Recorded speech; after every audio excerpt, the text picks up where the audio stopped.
पिछले क्लास तक हम लोगों ने अपने इस चैप्टर के सारे इंपॉर्टेंट थ्योरी को हम लोगों ने समझा। जहाँ पे हमारा डेरिवेशन वाला काम था वो भी हम लोगों ने कर लिया। मतलब कि डेरिवेशन का मतलब हो गया, आपने देखा कि कहीं पे कुछ फॉर्मूला को प्रूव करना पड़ा मैथमेटिकली, है ना, उसको भी हम लोगों ने कर लिया। तो बेसिकली कहा यह जा सकता है अब कि हमारा जो ये चैप्टर है force and laws of motion, इसके अंदर जितने भी कॉन्सेप्ट हैं, जितने भी थ्योरी वाले पार्ट हैं, सब चीज़ों को हम लोगों ने समझ लिया है। कुछ फॉर्मूला था उसको भी हम लोगों ने समझा। न्यूटन का first law, second law, third law, फिर से मोमेंटम, इनर्शिया, मास, है ना, कंजर्वेशन ऑफ मोमेंटम जो हमारा पिछला वाला टॉपिक था, सब कुछ हम लोग खत्म कर चुके हैं अपना। तो आज से हमारा सिलसिला चालू होगा अपने चैप्टर के अंदर न्यूमेरिकल्स को बनाने का। और न्यूमेरिकल्स को हम लोग यहाँ पे ना दो तरीके से बनाएंगे। पहला हमारा न्यूमेरिकल्स जो इसमें हम बनाएंगे वो होगा आपके बुक के अंदर का। आपने देखा है जब आपका कहीं पे मतलब कि बीच बीच में कहीं कहीं सवाल दिया हुआ रहता है न्यूमेरिकल्स, तो यहाँ पे जो टोटल हमने 4 सवाल आज लिखे हैं, ये चारों का चारों सवाल आपके बुक के एक्सरसाइज का नहीं है बल्कि एग्जाम्पल्स का है जो आपके बुक में दिया हुआ रहता है। अब सवाल है कि सर ये आप क्यों बता रहे हैं, एक्सरसाइज वाला क्यों नहीं बता रहे हैं? एक्सरसाइज वाला भी बताएंगे, उसमें भी जो न्यूमेरिकल्स है वो भी बताएंगे, लेकिन वहां पे पहुंचने से पहले हम चाहते हैं कि आपका एग्जाम्पल में जो दिया गया है पहले उसको सॉल्व करके एक कॉन्सेप्ट तो बिल्ड कर लें कि आखिर इस चैप्टर का न्यूमेरिकल्स कैसे बनेगा, है ना। हालांकि इसका सॉल्यूशन, प्रॉपर सॉल्यूशन आपके बुक में दिया गया है, लेकिन मेरा एडवाइस आप लोगों से ये रहेगा कि आप बुक के सॉल्यूशन को मत देखो। सॉल्यूशन देख लो क्या फायदा, बनाने तो आया नहीं ना। तो इससे बढ़िया है कि आप पहले सवालों को समझिए, उसके बाद हम लोग इसको कोशिश करेंगे, ठीक है ना, देखा जाए। तो इसके बाद हम लोग कुछ और सवालों को सॉल्व करेंगे, उसके बाद फिर एक्सरसाइज के सवाल में जितने भी हमारे न्यूमेरिकल्स वाले सवाल होंगे उसको भी हम लोग सॉल्व कर लेंगे। तो मतलब कहा जाए तो सारा का सारा हम लोग डिस्कस करेंगे। देखिए जरा ध्यान से, सबसे पहला सवाल हमारा इसमें क्या है, इधर हमारा 4 क्वेश्चन, उधर हम लोग सोल्यूशन बनाते हुए चलेंगे। A constant force, constant force का मतलब, चलो मान लो कि आपको समझ में नहीं आया तो सिंपली आप समझिए ये फोर्स का बात कर रहा है, ठीक है ना। आगे बढ़ते हैं। A constant force acts on an object of mass 5 kg, यानी कि कोई भी एक ऑब्जेक्ट है, उस ऑब्जेक्ट पे फोर्स जो लगाया जा रहा है और उस ऑब्जेक्ट का मास कितना है, 5 kg है। चलिए इसका ना, और न्यूमेरिकल्स का सबसे खास बात ये होता है कि आप सारे के सारे लाइन को एक बार मत पढ़ो, लाइन को ब्रेक कर करके पढ़ो और उसमें जो इन्फॉर्मेशन दिया गया उसको वहां से खींच के बाहर निकालो। तो हम लोग सबसे पहला इसका सॉल्यूशन बनाते हैं और देखिए बनाने का तरीका क्या होता है।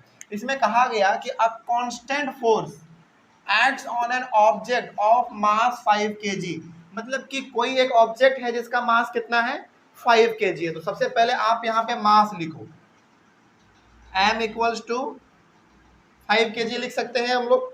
m का मतलब मास सिंपली, ठीक है ना। आगे बढ़ते हैं। तो मास है ऑब्जेक्ट का 5 kg, ठीक है।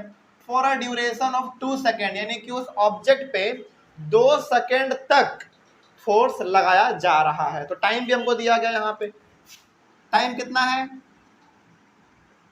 2 सेकेंड दिया गया।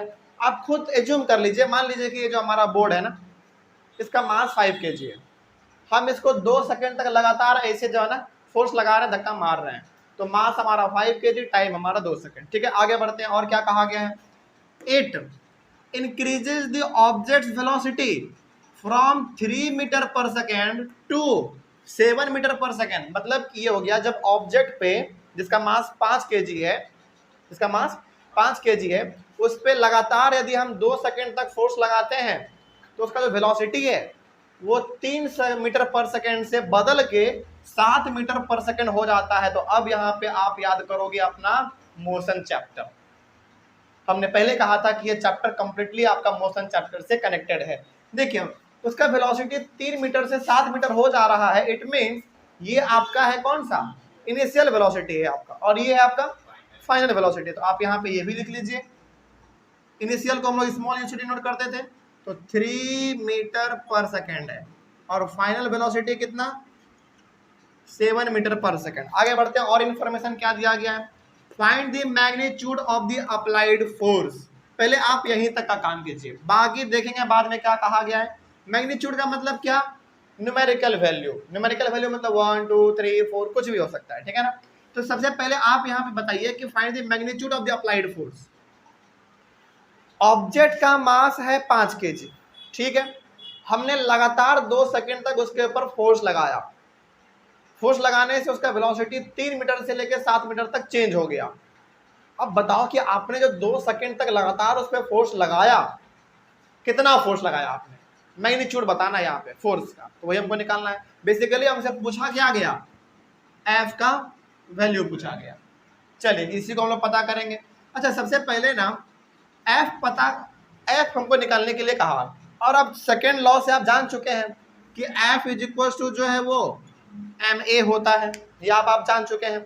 लेकिन आप एक बात बताइए, फॉर्मूला में आप मास लगाएंगे, मास आपके पास है वो तो आराम से लगा देंगे आप। अब आपसे पूछा गया एक्सेलरेशन, क्या आपके पास कहीं एक्सेलरेशन है, नहीं है, लेकिन एक्सेलरेशन को निकालने के लिए जो चीज हमको चाहिए वो दिया हुआ है। क्या चीज चाहिए एक्सेलरेशन को निकालने के लिए, v minus U by T, यही तो फॉर्मूला होता है इसका। तो सबसे पहले आप फोर्स मत निकालो, पहले आप एक्सेलरेशन निकाल लो। एक्सेलरेशन एक बार निकल जाएगा, वैल्यू पुट कर देंगे, आराम से फोर्स निकल जाएगा। तो सबसे पहले हम लोग वही करेंगे। देखिए यहाँ पे एक्सेलरेशन भी आपको निकालना है, यहाँ से हमारा काम चालू होगा। एक्सेलरेशन होता है v minus U by T. चलिए यहाँ पे हम लोग ऐसे कर लेते हैं, v कितना है बताइए, 7 माइनस u कितना है 3, टाइम कितना आपके पास 2 सेकेंड, ठीक है। तो माइनस करो आप, कितना आएगा 4/2, यानी कि a कितना आ गया, हाँ स्क्वायर लगाएंगे क्योंकि आपने एक्सेलरेशन निकाला। अब आपका एक्सेलरेशन निकल गया तो अब आराम से आपका फोर्स निकल जाएगा। तो फोर्स क्या कहता है, F is equal to M A, हाँ F is equal to M A. तो मास है आपका कितना 5 इंटू एक्सेलरेशन अभी तुरंत आपने निकाला 2, तो F इज इक्वल टू 5 2 10, और फोर्स का ऐसा यूनिट न्यूटन। तो फोर्स हमारा निकल गया, मतलब ये हो गया कि उस ऑब्जेक्ट पे जो हमने 2 सेकंड तक लगातार फोर्स लगाया वो फोर्स मेरा 10 न्यूटन का था, ठीक है। तो पहला काम हमारा यहाँ तक कंप्लीट हुआ। अब आगे बढ़ते हैं, और क्या कहा गया आगे, यहाँ तक तो हमारा काम कंप्लीट हुआ। अब देखिए, now if the force was applied for a duration of 5 second. अच्छा बस टाइम बदल दिया, पहले आप ऑब्जेक्ट पे 2 सेकेंड तक फोर्स लगा रहे थे, अब कह रहा है कि अब आपको उसी ऑब्जेक्ट पे 5 सेकेंड तक फोर्स लगाना है। कितना, 5 सेकेंड तक फोर्स लगाना है, ठीक है। What would be the final velocity of the object. अच्छा अब एक बात बताइए, जरा कनेक्ट यहाँ पे कीजिएगा, ठीक है। 2 सेकेंड तक हम लोगों ने उस ऑब्जेक्ट पे फोर्स लगाया तो उसका वेलोसिटी 3 मीटर से चेंज होके 7 मीटर चला गया। तो ऑब्वियस ये बात है, यदि हम 5 सेकेंड तक फोर्स लगाएंगे तो ऑब्वियस ये बात है उसका वेलोसिटी और चेंज होगा। तो वही हमको फाइनल वेलोसिटी निकालना है कि आखिर कितना चेंज हुआ। चलिए निकालते हैं, जरा देखा जाए। देखिए सब चीज आपका सेम रहेगा, बस बदल क्या जाएगा, टाइम बदल जाएगा बस, क्योंकि अब यहाँ पे 2 सेकेंड आपको फोर्स नहीं लगाना है, बल्कि अब आपको 5 सेकेंड आपको फोर्स लगाना है, और आपको निकालना है इसमें फाइनल वेलोसिटी। मतलब कि आपको यहाँ पे v का वैल्यू पूछा गया है, स्मॉल v का वैल्यू। देखा जाए ये कैसे बनेगा, जरा सोचते हैं इसके बारे में, ठीक है ना। ये सारा का सारा वैल्यू सेम रहेगा, लेकिन यहाँ पे टाइम के जगह पे अब हमारा क्या हो जाएगा, टाइम अब हमारा 5 सेकेंड हो जाएगा, ठीक है ना। चलिए हमको निकालना है स्मॉल v का वैल्यू। देखिए तो जरा, F is equal to M A. क्या इसमें कहीं भी आपको स्मॉल v दिख रहा है क्या, नहीं दिख रहा है, लेकिन हमको दिख रहा है एक्सेलरेशन में है छुपा हुआ v minus U by T. तो वही चीज हम लोग यहाँ पे लगा देते हैं, देखा जाए ध्यान से। F is equal to M A, तो F इक्वल टू एम और a का मतलब हम लोग यहाँ पे v minus U by T तो लिख ही सकते हैं, हाँ या ना, बिल्कुल लिख सकते हैं। चलिए आगे बढ़ते हैं। फिर हमने कुछ नहीं किया, फॉर्मूला हमको मालूम था, हमने वही चीज लिख दिया, और a के जगह पे हमने ये पूरा फॉर्मूला इसलिए लिखा क्योंकि हमको स्मॉल v चाहिए, और स्मॉल v चाहिए तो इसके फॉर्मूला में पहले से होता है। चलिए आगे बढ़ते हैं, सारा चीज सेम रहेगा, बस टाइम हमारा 2 सेकंड के जगह पे 5 सेकंड हो जाएगा। तो F फोर्स, बताइए फोर्स आपने कितना निकाला था, 10 न्यूटन, तो 10 न्यूटन का 10 न्यूटन ही यहाँ पे रहेगा। आगे मास कितना था आपका 5 रहेगा, v कितना था आपका, v निकालना है। अब यही वाला v आप मत लिखिएगा क्योंकि इसमें हमसे पूछा गया है क्या, what would be the final velocity of the object. तो फाइनल वेलोसिटी तो कुछ और होगा ना, ज़्यादा देर तक फोर्स लगाएंगे तो फाइनल वेलोसिटी उसका कुछ और होगा। तो यहाँ पे हमारा भी एक तरीके से नहीं दिया गया है, लेकिन पहले कितना वेलोसिटी था 3, तो 3 हो जाएगा डिवाइडेड बाई टाइम, टाइम कितना अब देना है 5। आगे बढ़िए, तो 10 इक्वल्स टू, इसको आप मल्टीप्लाई कर दो 5b माइनस 15/5, इसको आप इधर लेके आओगे 50 हो जाएगा, 50 हमारा माइनस में इधर आएगा तो प्लस 15 हो जाएगा, कितना हो गया 65 इक्वल्स टू 5b कितना 13 metre per second equals to b। और यही चीज आपको इसमें निकालना था, एक यहाँ पे आपको ये निकालना था और एक पीछे में ये निकालना था, बस हो गया आपका आंसर। अब इसका मतलब क्या हुआ, इसका मतलब ये हो गया, जरा समझिए, सवाल को केवल बना लेने से काम नहीं चलेगा, इसको कनेक्ट कीजिए। कोई पूछ दिया कि ये ऐसा आखिर हुआ तो क्यों हुआ, समझिए इसका मतलब क्या हुआ। इसका मतलब ये हो गया, दो केस है हमारे पास, एक केस इधर और एक केस इधर। पहले में कहा गया कि देखो ऑब्जेक्ट का जो मास है वो 5 kg है, ठीक है, 2 सेकेंड तक लगातार आप फोर्स लगाओगे, ठीक है, और जो आपने 2 सेकेंड तक फोर्स लगाया उसका वेलोसिटी शुरुआत में था 3 मीटर पर सेकेंड, और फोर्स लगाने की वजह से अब वो हो गया 7 मीटर पर सेकेंड। तो बताओ कि आपने फोर्स कितना लगाया, तो हमने फोर्स 10 न्यूटन का लगाया 2 सेकेंड में, ठीक है। अब क्या कहा गया अब आपसे कि देखो ऑब्जेक्ट वही रहेगा 5 kg ही, ठीक है, और टाइम बस अब क्या कर दो आप 2 सेकेंड फोर्स नहीं लगा के बल्कि अब आप 5 सेकेंड फोर्स लगाओगे, हमने कहा ठीक है, और शुरुआत में जो उसका वेलोसिटी था वो 3 मीटर पर सेकेंड ही था। तो बताओ 5 सेकेंड तक आपने जो फोर्स लगाया तो 3 मीटर से उसमें कितने का बदलाव आएगा, तो बदलाव कितने का आ जाएगा 13 मीटर पर सेकेंड का बदलाव आ जाएगा, बात खत्म। और फोर्स आपने निकाल लिया था तो फोर्स आपका 10 ही रहेगा, 10 ही न्यूटन आप लगा रहे हैं, लेकिन बदलाव कितने का हो गया 13 मीटर पर सेकेंड का हो गया। ये हो गया आपका फाइनल वेलोसिटी जो पूछा गया था आपसे। कोई दिक्कत इसमें? तो पहला वाला सवाल हमारा कंप्लीट हुआ, ठीक है ना। चलिए आगे बढ़ते हैं, हम यहाँ पे सवाल बनाते जाएंगे और मिटाते जाएंगे क्योंकि जगह नहीं है हमारे पास। तो आप लोग थोड़ा सा इसको फास्ट, ऑनलाइन वाले बच्चे स्क्रीनशॉट लेके जल्दी जल्दी आप लोग लिखते हुए भी रहिएगा। सॉल्यूशन 1 हो गया, सॉल्यूशन 2 देखा जाए। यदि आपको फॉर्मूला याद है और लॉजिक आपका मालूम है, लॉजिक मालूम है, इसका मतलब हो गया जो आपने कॉन्सेप्ट समझा है, यदि वो आपको मालूम है तो फिर न्यूमेरिकल्स आराम से बनेगा।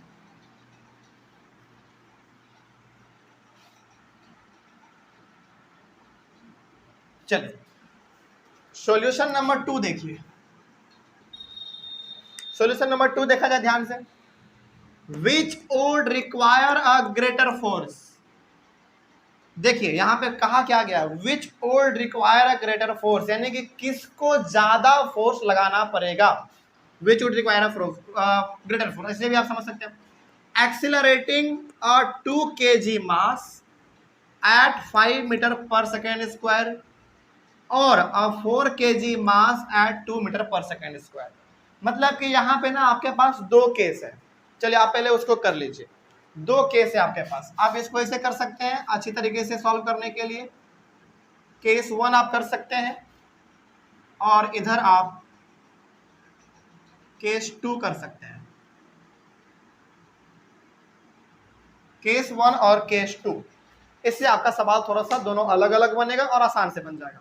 देखिए पहला कहा गया है कि एक्सेलरेटिंग और 2 kg मास, मतलब कि पहले में मास कितना दिया गया है 2 kg और एक्सेलरेशन कितना दिया गया है 5 मीटर पर सेकेंड स्क्वायर। तो पहले वाले में आप ये लिख लो, मास है पहले वाले में 2 kg और एक्सेलरेशन है 5 मीटर पर सेकेंड स्क्वायर, ठीक है। आगे बढ़ते हैं, पहले वैल्यू लिख लेते हैं, उसके बाद आपको समझाएंगे ये क्या कहना चाह रहा है। उसके बाद दूसरे वाले में क्या है, मास है 4 kg और एक्सेलरेशन है 2 मीटर पर सेकेंड स्क्वायर। तो इसमें अब हमारा मास हो गया 4 kg और एक्सेलरेशन हो गया 2 मीटर पर सेकेंड स्क्वायर। अब इसका मतलब समझिए सवाल क्या कहना चाह रहा है। देखिए सवाल कहना यह चाह रहा है ना कि देखो आपके पास 2 ऑब्जेक्ट है, एक ऑब्जेक्ट का मास है 2 kg, आप ऐसे समझिए, एक ऑब्जेक्ट इधर है और एक ऑब्जेक्ट आपका इधर है। पहले वाले ऑब्जेक्ट का मास है 2 kg, दूसरे वाले ऑब्जेक्ट का है 4 kg। ठीक है, पहले वाले को हमने धक्का मारा, उसमें एक्सेलरेशन प्रोड्यूस हो गया 5 मीटर पर सेकेंड स्क्वायर का। ठीक है, और दूसरे वाले में हमने धक्का मारा तो उसमें एक्सेलरेशन प्रोड्यूस हो गया 2 मीटर पर सेकेंड स्क्वायर का। तो बताओ इसमें आपने कितना फोर्स लगाया और इसमें कितना फोर्स लगाया, यानी कि दोनों का अपना अलग अलग फोर्स निकालना है। और फोर्स निकालने के लिए चाहिए क्या आपको, F = ma, m भी है a भी है, m भी है a भी है, दोनों के सिंपल है, आराम से बनेगा। तो हमारा फोर्स का फॉर्मूला होता है F = ma। तो F = m कितना 2 × a कितना 5, तो F = 10 न्यूटन। इसमें आपका फोर्स कितना आया 10 न्यूटन आया। इसमें कर लेते हैं, m है आपका 4 × 2, F = 8 न्यूटन। साफ मालूम चल रहा है किसमें ज्यादा फोर्स लगेगा, ऑब्वियस ये बात है इसमें ज्यादा फोर्स लगेगा। तो वही इसमें पूछा गया था, विच would require a greater force, तो कौन से ऑब्जेक्ट को ज्यादा फोर्स लगाना पड़ेगा। तो इस ऑब्जेक्ट को हमको ज्यादा फोर्स लगाना पड़ेगा, इसको कम लगाना पड़ेगा। तो ये आपका बड़ा, इसमें फोर्स ज्यादा लगेगा, इसमें आपका कम लगेगा। अब खत्म, कोई भी देख के बता सकता है। ऐसे इस तरीके का यदि कंपैरिजन वाला सवाल आ जाए ना, तो आप कोशिश कीजिएगा कि ऐसे बनाया जाए, तो आराम से आपका बन जाएगा। खत्म, आगे बढ़ते हैं फिर।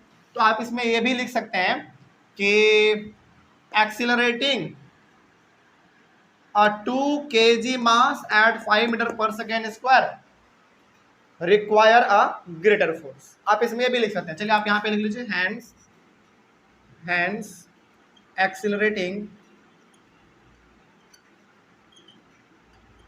Accelerating a 2 kg mass at 5 metre per second square require a greater force।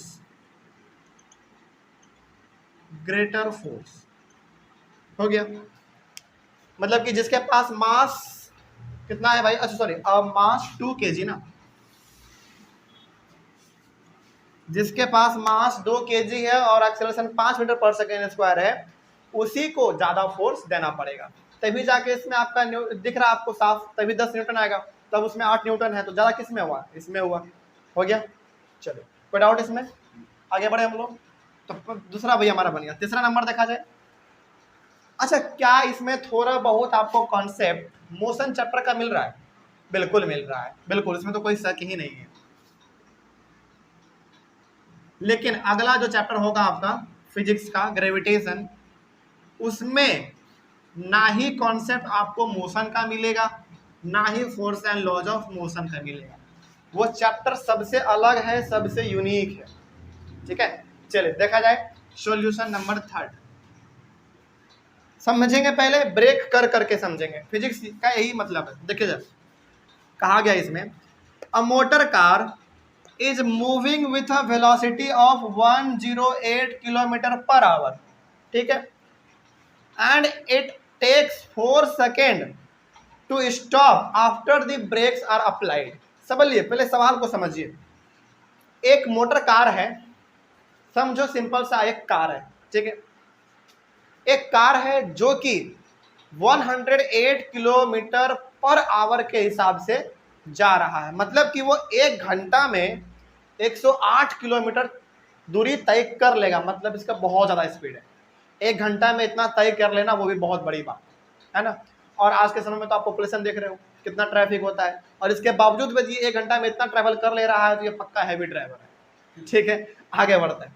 तो ये अपने कार से 1 घंटे में 108 किलोमीटर तय कर ले रहा है, लेकिन जब ये ब्रेक मारता है ना, तो 4 ही सेकेंड में इसका गाड़ी रुक जाता है। सोचो, ये पक्का हैवी ड्राइवर है, क्योंकि इतना स्पीड और 4 सेकंड में गाड़ी को रोक देना बहुत बड़ी बात है। हालांकि 4 सेकंड में गाड़ी रुकेगा नहीं, लेकिन न्यूमेरिकल्स है ना, कुछ भी आपको दे सकता है, तो आपको बनाना पड़ेगा। आगे बढ़ते हैं। तो वही कहा गया था, a motor car is moving with a velocity of 108 kilometre per hour. इस हिसाब से वो जा रहा है, अपना मूव कर रहा है, इसका वेलोसिटी है। And it takes 4 second to stop after the brakes are applied. तो जब वो ब्रेक अप्लाई करता है यानी कि ब्रेक लगाता है गाड़ी में तो 4 ही सेकेंड में उसका गाड़ी रुक जाता है। अच्छा, क्या यहाँ पे आपको कुछ दिखा? हमको ना यहाँ पे 3 चीज दिख गया। आप थोड़ा सा इमेजिन करके देखो, ब्रेक अप्लाई किया गया, सुनिए गाड़ी का वेलोसिटी कितना, इतना, ब्रेक अप्लाई करेगा तो गाड़ी रुकेगा कि चलते रहेगा? रुकेगा, रेस्ट में आ जाएगा, फाइनल वेलोसिटी इसका 0। और ये जो दिया गया ये आपका इनिशियल वेलोसिटी दिया गया है, यानी कि शुरुआत में इतना है और आपको मालूम है कि ब्रेक लिख दिया और ब्रेक मारेगा तो गाड़ी को रुकना ही है, तो फाइनल कितना हो गया? 0, क्योंकि रुक गया। और इनिशियल आपका ये था और टाइम आपके पास कितना आ गया? 4 सेकेंड। तो देख रहे हो कैसे सवाल को कुरेद कुरेद के निकालना होता है वैल्यू। आगे बढ़ते हैं। तो इसमें सबसे पहले आप इनिशियल वेलोसिटी लिखिए 108 किलोमीटर पर आवर। क्या वेलोसिटी का SI unit kilometre per hour होता है? नहीं, मीटर पर सेकंड होता है। और हमने आपको मोशन चैप्टर में बताया था कि जब भी किलोमीटर पर आवर में दिया रहे और मीटर पर सेकंड में चेंज करना हो तो 5/18 से आप मल्टीप्लाई करो। तो 5/18 से इसको मल्टीप्लाई करते हैं तो 108 इंटू 5/18 कितना आएगा? 6 बार में कटता है तो 6 5 जा 30 मीटर पर सेकेंड आपका आ गया इनिशियल वेलोसिटी। ठीक है, देखिए किलोमीटर पर आवर में थोड़ा सा यूनिट बड़ा होता है और वो थोड़ा सा हमारा यूनिट छोटा है। इसका मतलब है कि 1 सेकंड में 30 मीटर वो चल जा रहा है। इसका मतलब ये भी बहुत ज़्यादा है, बहुत ज़्यादा है। ठीक है, आगे बढ़ते हैं। तो ये हमारा इनिशियल वेलोसिटी हो गया और चूंकि ब्रेक मारेगा तो गाड़ी रुकना ही है, तो फाइनल कितना हो जाएगा इसका? सॉरी, फाइनल का मतलब small v 0 metre per second. हालांकि मीटर पर सेकेंड नहीं लिखना चाहिए लेकिन कोई बात नहीं, चलेगा। और टाइम कितना दिया गया है? 4 सेकेंड का दिया गया। आगे बढ़ते हैं और क्या कहा गया देखा जाए। Calculate the force exerted by the breaks on the motor car if its mass along with the passengers is 1000 kg। मतलब ये जो मोटर कार है ना, ये अकेला आदमी नहीं चला रहा है, इसके गाड़ी में पैसेंजर ही बैठा हुआ है। उस पैसेंजर का जो प्राण है ना हाथ में है। क्योंकि देखो इतना तगड़ा स्पीड से वो जा रहा है और थोड़ा सा यदि कुछ हुआ, ब्रेकर व्रेकर आया तो गाड़ी तो पलटेगा, ड्राइवर तो जाएगा, पूरा पैसेंजर भी जाएगा। तो पैसेंजर भी है भाई, तो बड़ा खतरनाक आदमी है ये। तो पैसेंजर के साथ पूरे गाड़ी का मास कितना है? 1000 kg है। ठीक है, तो मास भी आपको यहाँ पे दिया गया है। देखो फिजिक्स को ना जितना आप फिजिकली देखोगे उतना इंटरेस्टिंग बनता चला जाएगा। कितना, अब तो नॉर्मल सवाल आपको समझ में आ गया। सिंपली ये क्या कहा गया है, सवाल को पकड़िए। पहले कहा गया कि देखो भाई ये कार है, चलो आप कार छोड़ो, आप बस समझ लो। पैसेंजर का बात हुआ तो बस समझ लो। मान लो कि एक बस है, उस बस में कुछ पैसेंजर बैठे हुए हैं, ड्राइवर है जो कि 108 किलोमीटर पर आवर के हिसाब से बस को भगा रहा है। ठीक है, मतलब कि 1 घंटा में वो 108 किलोमीटर चल जा रहा है। ठीक है, और जब वो ब्रेक मारता है ना तो मात्र गाड़ी को रुकने में 4 ही सेकंड लगता है। और टोटल मास कितना है गाड़ी का पूरे लोगों के साथ मिला के? 1000 kg। बस बात खत्म। तो आपको यहाँ पे ये निकालना है कि बताओ 4 सेकंड जो गाड़ी को रुकने में लगा, ब्रेक लगा तब रुका होगा। तो जो ब्रेक है एक तरीके से ब्रेक क्या कर रहा है? फोर्स लगा रहा है ना, तभी तो रुक रहा है। तो बताओ कि आखिर फोर्स कितना लगा। तो सिंपली आपको यहाँ पे बोला जा रहा है कि ब्रेक के रूप में जो फोर्स लगाया गया गाड़ी को रोकने के लिए वो फोर्स कितना लगा। तो फोर्स में आपको मालूम है कि F = ma होता है। मास तो आपके पास है, एक्सेलरेशन आपके पास नहीं है, लेकिन एक्सेलरेशन को निकालने के लिए जो चीज चाहिए वो सब का सब आपके पास है। तो पहले आप फोर्स को निकालने से पहले क्या निकालोगे? एक्सेलरेशन निकालोगे। तो ले निकालते हैं जरा। तो एक्सेलरेशन होता है v - u/t। तो v आपका कितना है? 0 माइनस u कितना है आपका? 30 डिवाइडेड बाय टाइम कितना है? 4 सेकेंड। आगे बढ़िए, -30/4। आगे बढ़ते हैं, इसको थोड़ा सा और कैलकुलेट कर लिया जाए। इसको आप पॉइंट में मत लाओ, पॉइंट में नहीं तो पॉइंट में क्या होगा ना, फंस जाओगे। इसको आप फ्रैक्शन में ही रहने दो। ठीक है, इसको आप काटोगे तो कितना आएगा? 15/2 metre per second square. Acceleration आपका 15/2, लेकिन वो माइनस में है, देखा जाए तो 7.5। चलिए अब हम आपसे एक सवाल पूछेंगे, एक्सेलरेशन का आंसर जो भी हो लेकिन आया माइनस में, इसका मतलब क्या है? क्या आप चैप्टर मोशन को याद करके कुछ बता सकते हैं इसको देख के? रिटार्डेशन याद आ गया। रिटार्डेशन का मतलब होता है जब एक्सेलरेशन हमारा नेगेटिव में आ जाए, तो नेगेटिव में हमारा आया, इसी को हम लोग रिटार्डेशन कहते थे। चलिए आगे बढ़ते हैं। फिर एक्सेलरेशन निकल गया हमारा, अब आराम से फोर्स का फॉर्मूला लगाएंगे, निकल जाएगा। लगाइए, अब यहाँ पे आ जाइए। F is equals to M a होता है, तो F is equals to mass है आपका 1000 kg इंटू एक्सेलरेशन अभी तुरंत निकाला आपने -15/2। चलिए ये तो बड़ा सिंपल दिख रहा है, कितने बार में कटेगा भाई? 500 बार में कट जाएगा। हाँ एक बार ऐसे कर लेते हैं पहले,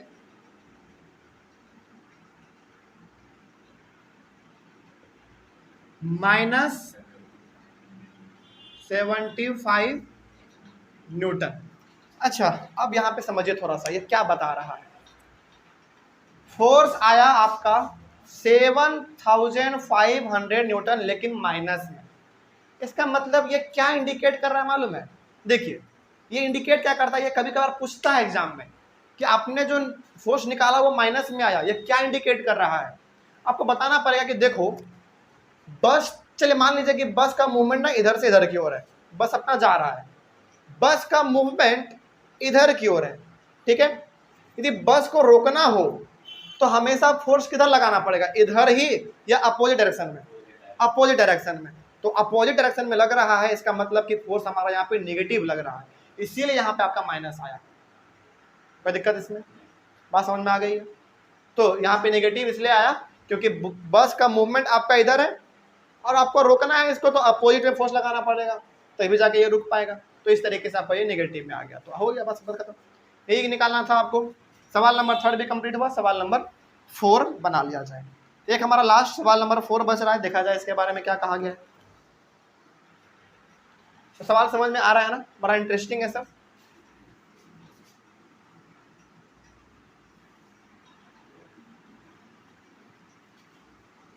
सवाल नंबर 4 को पढ़िए, क्या लिखा हुआ है पहले पढ़ते हैं सवाल नंबर 4 को और समझते हैं क्या कहा गया।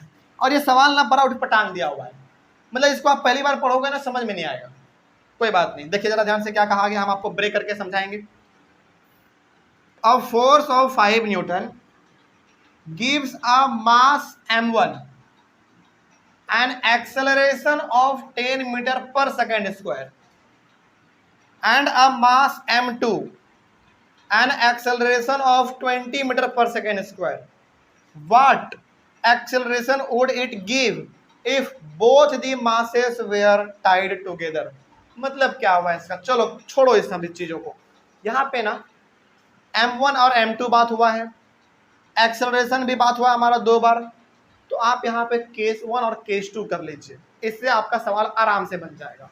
देखा जाए तो इधर आप लिखो पहले केस 1 और इधर आप लिख लीजिए केस 2। इससे ये होगा ना कि आप वैल्यू को अलग अलग लिख पाएंगे और आपका आराम से सवाल भी बन जाएगा।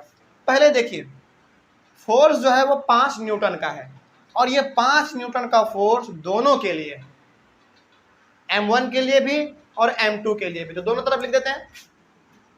फोर्स है 5 न्यूटन का, ओके, और इधर भी फोर्स जो है वो हमारा 5 न्यूटन का ही है। अभी समझाएंगे, पूरा बात आपको हम समझाएंगे, टेंशन नहीं लीजिए।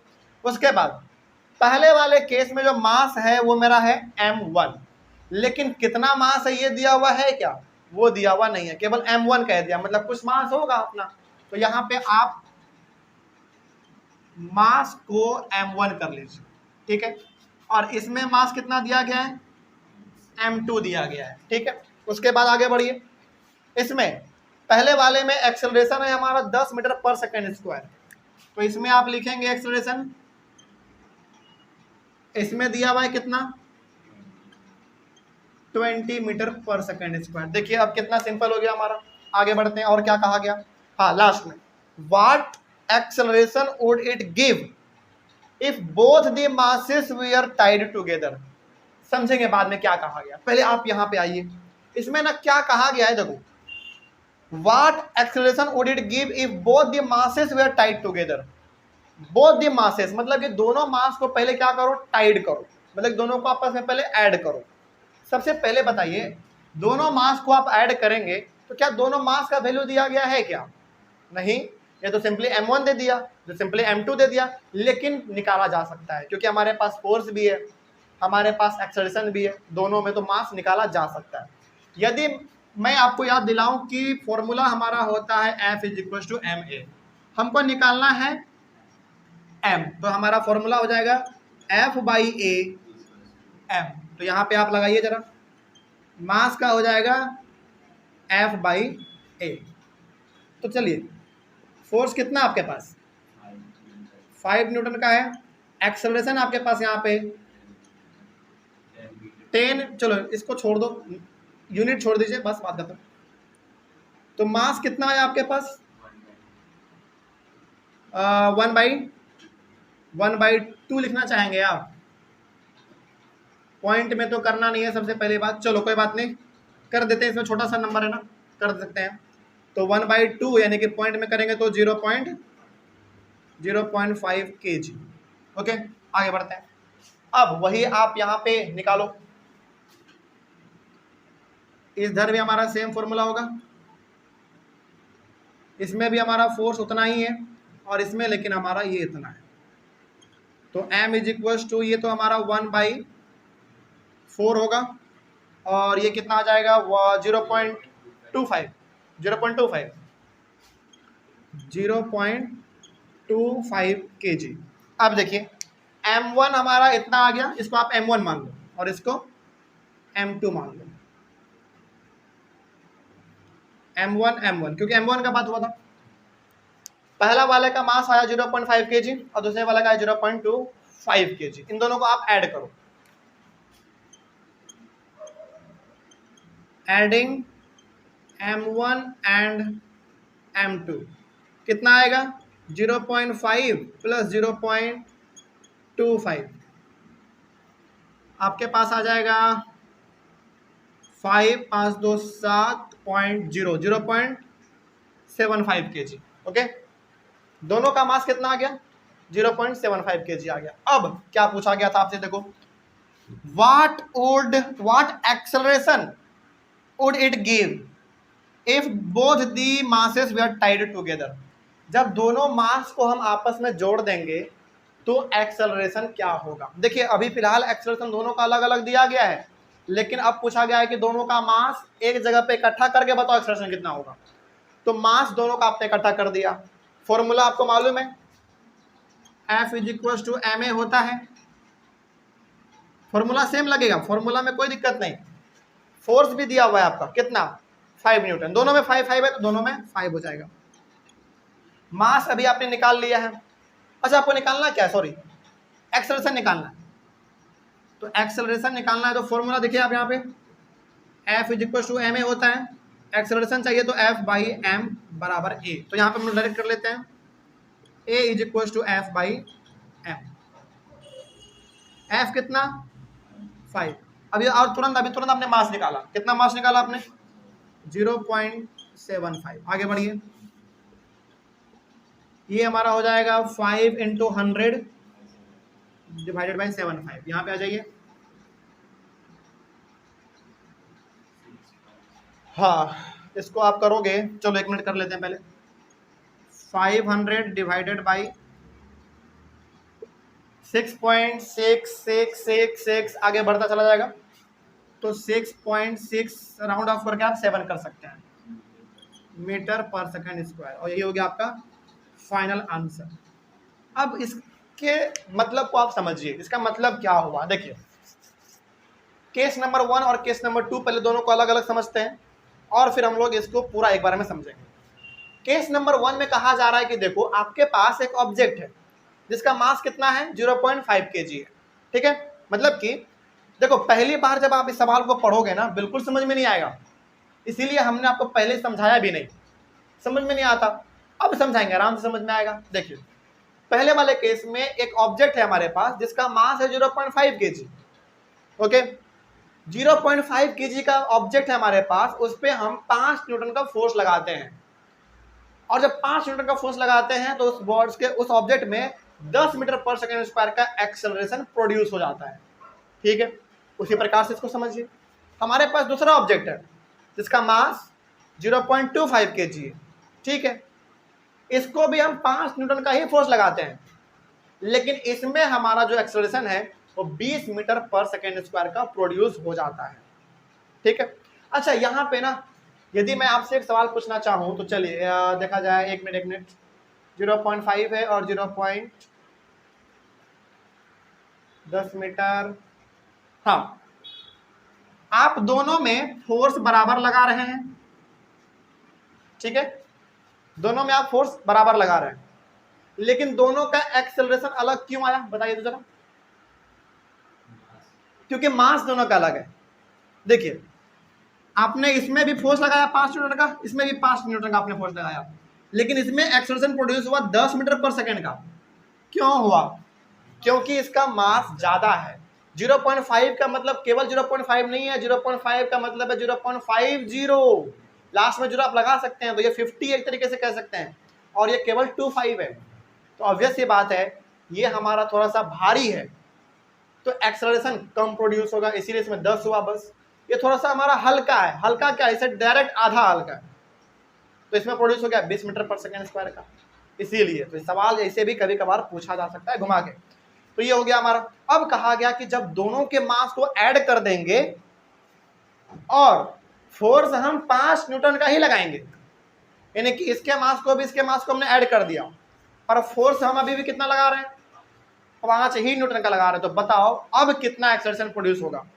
तो ऑब्वियस सी बात है, आपने दोनों के मास को ऐड किया, दोनों के मास को ऐड किया मतलब हमारा ऑब्जेक्ट और क्या हो गया, भारी हो गया, और भारी हो गया तो और ज्यादा वो मूव करेगा, स्पीड या कम, कम, इसीलिए कितना आया आपका 6.67 आया। देखो ये तो 10 से भी छोटा है और 20 से छोटा है ही, इसलिए कम आया क्योंकि दोनों के मास को आपने ऐड कर दिया है, और ऐड करके धक्का मारोगे तो ऑब्वियस सी बात है धीरे धीरे मूव करेगा, क्योंकि दोनों मास उसमें इंक्लूड है। इस तरीके से आपका ये वाला भी सवाल कंप्लीट हुआ। इसका स्क्रीनशॉट ले लीजिए जल्दी से। और इस तरीके से हम लोगों ने आज अपने चैप्टर के 4 न्यूमेरिकल्स को सॉल्व किया। हालांकि अभी हमारा 2-3 क्लास है जो कि न्यूमेरिकल्स को बनाने का ही सिलसिला चलता रहेगा। हम चाहते हैं कि पूरा का पूरा ये चैप्टर आपका जो न्यूमेरिकल्स वाला बेस्ड है, खास करके न्यूमेरिकल्स जो थ्योरी वाला पार्ट है वो तो आपने बना लेना है, और बना लीजिएगा, नोट्स आपके पास है, सारा कुछ हमने जो बोर्ड पे लिखा था सब कुछ आप लोगों के पास है, दोनों के पास, ऑनलाइन प्लस ऑफलाइन सभी के पास सारा चीज़ हमने दे दिया आप लोगों को।